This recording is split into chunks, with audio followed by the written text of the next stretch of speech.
अल्पवयीन मुलाचे बांधकाम व्यावसायिक वडील विशाल अग्रवाल यांना रक्ताचे नमुने बदल करण्यासाठी मदत केल्याप्रकरणी गुन्हे शाखेने आणखी दोघांना अटक केली। ससूनमधील डॉक्टर अजय तावरेंच्या संपर्कात आल्याचे तपासात उघड झाले। आदित्य अविनाश सूद वय 52 वर्ष, आशिष सतीश मित्तल वय 36 वर्ष अशी अटक करण्यात आलेल्यांची नावे आहेत।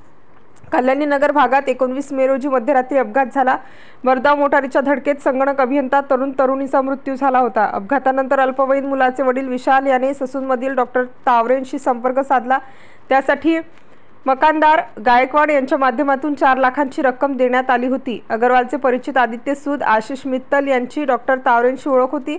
त्यांच्या माध्यमातून अग्रवालने डॉक्टर तावरेंशी संपर्क साधल्याचे तपासात उघड झाले। गुन्हे शाखेकडून सोमवारी रात्री उशिरा सूद आणि मित्तल यांना अटक करण्यात आली। दोघांना अटक केल्यानंतर आज दुपारी न्यायालयात हजर करण्यात येणार आहे। पोलीस आयुक्त अमितेश कुमार सह पोलीस आयुक्त रंजन कुमार शर्मा यांच्या मार्गदर्शनाखाली गुन्हे शाखेचे अतिरिक्त पोलीस आयुक्त शैलेश बलकवडे, उपायुक्त निखिल पिंगळे, सहाय्यक आयुक्त गणेश इंगळे आणि पथकाने ही कारवाई केली।